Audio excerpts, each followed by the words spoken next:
लेकिन अब सवाल है कि क्या जीत के बाद कांग्रेस फिर उसी बीमारी का शिकार हो रही है जिसने राजस्थान, पंजाब, मध्य प्रदेश और छत्तीसगढ़ जैसे राज्यों में कांग्रेस को अंदर से कमजोर कर दिया। क्योंकि केरल में कांग्रेस पार्टी के गठबंधन यूडीएफ को जीत तो मिल गई, लेकिन जीत के बाद अब मुख्यमंत्री कौन बनेगा, यही सवाल अब राहुल गांधी के लिए सबसे बड़ा धर्म संकट बन गया है। केरल कांग्रेस में मुख्यमंत्री पद के लिए इस वक्त 3 बड़े चेहरे दावेदार के तौर पर सामने आए हैं। कांग्रेस के महासचिव राहुल गांधी के बेहद करीबी केसी वेणुगोपाल, विपक्ष के नेता जो अब तक रहे वीडी सतीशन और सीनियर कांग्रेस के नेता रमेश चेन्नीथला जो पिछले कई बार से मुख्यमंत्री बनने का प्रयास वहां करते रहे हैं। तीनों दिग्गज नेता हैं केरल में, तीनों महत्वाकांक्षी हैं, तीनों के समर्थक भी अलग अलग हैं। सभी के समर्थक अपने अपने नेताओं की दावेदारी को सबसे मजबूत बताते हैं। बस यहीं से कांग्रेस की असली परंपरा शुरू हो गई है, जिसमें कांग्रेस को चुनाव जीतना उतना मुश्किल नहीं होता जितना मुश्किल काम मुख्यमंत्री चुनना होता है। That cannot be updated by me. It is up to the High Command to consider. I was not a party in that process. Is it true, sir? Most of the MLAs want KC Venugopal because I don't know. I don't know. I cannot make any comments. It is up to them to consider.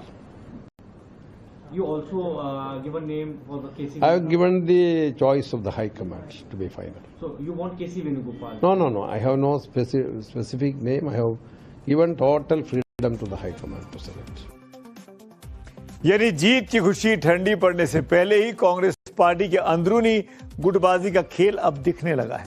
गौर करने वाली बात यह कि केरल में Congress party के अंदर जो आंकड़े निकलकर सामने आए हैं वो कांग्रेस की अंदरूनी राजनीति की पूरी कहानी बताते हैं। बताया जा रहा है कि कांग्रेस के करीब 63 विधायकों में से 47 विधायक केसी वेणुगोपाल के समर्थन में हैं। वहीं वीडी सतीशन को सहयोगी दल, क्योंकि यूडीएफ की सरकार है, आईयूएमएल और केरल कांग्रेस जोसेफ का समर्थन मिला हुआ है। जबकि रमेश चेन्नीथला भी खुद को दौड़ से बाहर मानने को तैयार नहीं है, अपने आप को सीनियर मोस्ट नेता कहते हैं।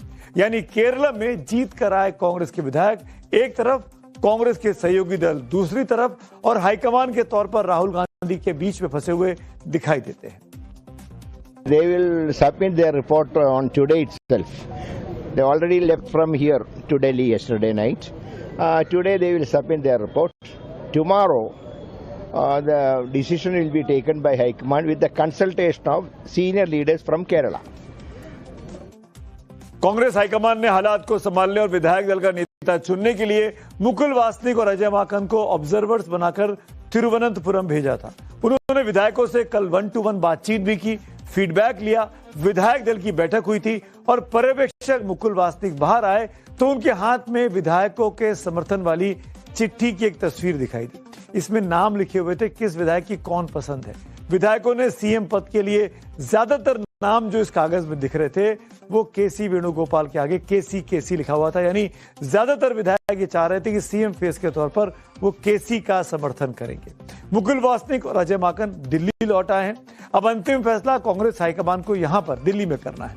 लेकिन अंदर खाने की खबर यह कि हाईकमान खासकर राहुल गांधी के करीबी वेणुगोपाल को मजबूत दावेदार माना जा रहा है, क्योंकि ज्यादातर विधायकों ने उनका नाम लिया है। जबकि फील्ड में सतीशन की लोकप्रियता ज्यादा बताई जाती है, क्योंकि वो केरल में रहकर वहां पर जमीन पर लेफ्ट की सरकार से लड़ रहे थे। अंतिम फैसला अब राहुल गांधी और पार्टी अध्यक्ष खड़गे के लेवल पर होना है। We had held 1-to-1 discussions with individual MLAs, and whatever they have said, we noted it down. It is not only the names. Many people had many things to say. We have noted it down and we have submitted it to the High Command. वैसे जिनको नहीं पता है उनको पता होना चाहिए कि कांग्रेस में पर्यवेक्षक यानी ऑब्जर्वर बहुत ही दिलचस्प शब्द होता है। इनका काम होता है सबको सुनना, सबको भरोसा देना और फिर दिल्ली आकर कहना, सर स्थिति बहुत गंभीर है, आपको संभालना होगा। कांग्रेस के टॉप सोर्सेस के हवाले से अंदर की खबर आज जो मिल रही है ये कि केरल में अगले मुख्यमंत्री के नाम 3 बड़े फैक्टर को ध्यान में रखकर तय होंगे। पहला, कांग्रेस विधायकों की राय क्या है, दूसरा, सहयोगी पार्टियों की राय क्या है और तीसरा, जनता के बीच लोकप्रियता यानी पब्लिक ओपिनियन क्या है। बताया जा रहा है कि करीब 47 विधायक वेणुगोपाल के साथ बताए गए हैं जो जो जो चिट्ठी सौंपी है अजय माकन और मुकुल वासनिक ने।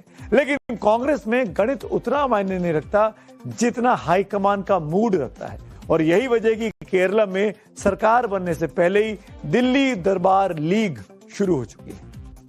वैसे केरला में जो हालात बने हैं वो कांग्रेस के लिए कोई नई बात नहीं है। जहां भी कांग्रेस को चुनावों में जीत मिलती है वहां सीएम पद को लेकर सिर फटबल शुरू हो जाना आम बात है। हाईकमान कोई ठोस फैसला लेने से पहले बचता दिखाई देता है। इसी वजह से गुटबाजी बढ़ जाती है और नतीजा अक्सर ये होता है कि पार्टी अंदर से कमजोर दिखने लगती है और अगले चुनावों में हार हो जाती है।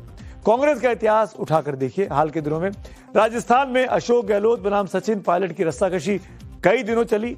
दिल्ली जो आलाकमान था वो समझौता नहीं करा पाया, कांग्रेस कमजोर हुई और नतीजा फिलहाल कांग्रेस वहां सत्ता से बाहर है।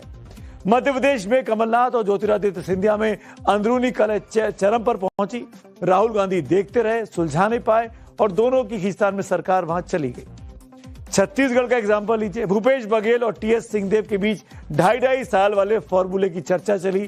टीएस सिंहदेव 2.5 साल के बाद लड़ते रह गए, लेकिन उनको मुख्यमंत्री नहीं बनाया गया। अविश्वास खत्म नहीं हुआ और फिर जब चुनाव आया छत्तीसगढ़ में तो कांग्रेस की क्या गत हुई। भूपेश बघेल बुरी तरीके से चुनाव हार गए। अब आप पंजाब का एग्जाम्पल देखिए। कैप्टन अमरिंदर सिंह वर्सेस नवजोत सिंह सिद्धू की लड़ाई ने कांग्रेस को पंजाब में एक तरीके से खत्म कर दिया था और वहां पे आम आदमी पार्टी जो इतनी बड़ी जीत लेकर आई और अब सरकार बना ली, 5 साल लगभग होने आ गए। कांग्रेस ने अपना ही मुख्यमंत्री वहां पर कमजोर किया। घर की लड़ाई सड़क पर आ गई थी। पंजाब से कांग्रेस साफ हो चुकी थी। अब पंजाब दोबारा जीतने की कोशिश में कांग्रेस लग गई क्योंकि आम आदमी पार्टी वहां कमजोर हो रही है। एक और एग्जाम्पल देता हूं कर्नाटक का। कर्नाटक में सिद्धरामैया वर्सेस डीके शिव कुमार की तलवारें जब से सरकार बनी है तब से तनी हुई है, डे 1 से। और अब केरल में भी वही तस्वीर दिख रही है। यहां भी कांग्रेस वही कर रही है जो वो सबसे बेहतर करती आई है, यानी जीत के बाद गुटबाजी। चुनाव से पहले केरला में शशि थरूर और कांग्रेस हाईकमान के बीच दूरी की खबरें भी आई थी, आपको याद होगा। उम्मीदवार चयन पर मतभेद हो गए थे, रणनीति पर मतभेद की बात सामने आई थी और अब जीत के बाद मुख्यमंत्री पद पर खींचतान शुरू हो गई है। हालांकि राहत की बात यह कि आज कांग्रेस सांसद शशि थरूर ने, जो कि लोकप्रिय नेता भी हैं, पार्टी के अध्यक्ष मल्लिकार्जुन खड़गे से मुलाकात की है और केरल के हालात के बारे में अपने अनुभव साझा किए। थरूर ने सोशल मीडिया पर तस्वीरें साझा करते हुए लिखा, एक मजबूत, सीधे और अनुभवी दिग्गज के साथ अपने विचार साझा करना हमेशा अच्छा लगता है। यही कांग्रेस की सबसे बड़ी विडंबना है। जब पार्टी सत्ता में नहीं होती तो गुटबाजी छिपी रहती है, लेकिन सत्ता मिलते ही गुटबाजी खुलकर सामने आ जाती है। वही कांग्रेस का इतिहास गवाह है कि हाईकमान का ऊपर से फैसला अक्सर स्थानीय भावनाओं को नजरअंदाज कर देता है, जिससे नाराजगी बढ़ जाती है। अब राहुल गांधी के लिए समय आ गया है कि वो न सिर्फ चुनाव जीतने की रणनीति बनाए बल्कि जीत को संभाल कर रखने का फॉर्मूला भी बनाए। फिलहाल केरलम कांग्रेस को एकजुट रखना उनकी सबसे बड़ी परीक्षा है। अगर यहां भी गुटबाजी हावी हुई तो केरल में यूडीएफ की ऐतिहासिक जीत भी कहीं अल्पकालिक साबित ना हो जाए, क्योंकि केरलम की जनता ने बदलाव का मैंडेट दिया है। अब देखना यह होगा कि राहुल गांधी और कांग्रेस हाईकमान इस मैंडेट को गुटबाजी के चंगुल से बचा पाते हैं या नहीं बचा पाते। और अब कार्यक्रम के आखिर में आगे बात होती है पब्लिक व्यू की। शांतनु गोस्वामी का ट्वीट है बंगाल की स्थिति पर। अधिकार कर साथ अक्सर आता है अहंकार। बंगाल को अधिकारी नहीं जनसेवक चाहिए जो सुख दुख में जनता के साथ खड़ा हो। एक और पब्लिक व्यू है विजय की जीत पर। प्रोफेसर प्रदीप लिखते हैं, थलापति के फैन क्लब मक्कल यक्कम ने कई वर्षों से जमीन पर काम किया। उनकी छवि पड़ोसी और मददगार की बनी।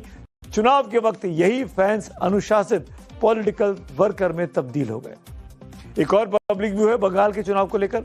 कमल किशोर, बंगाल की जनता को बहुत बहुत बधाई। शुभेंदु अधिकारी को अब आपको बंगाल की जनता को योगी हिमंता वाला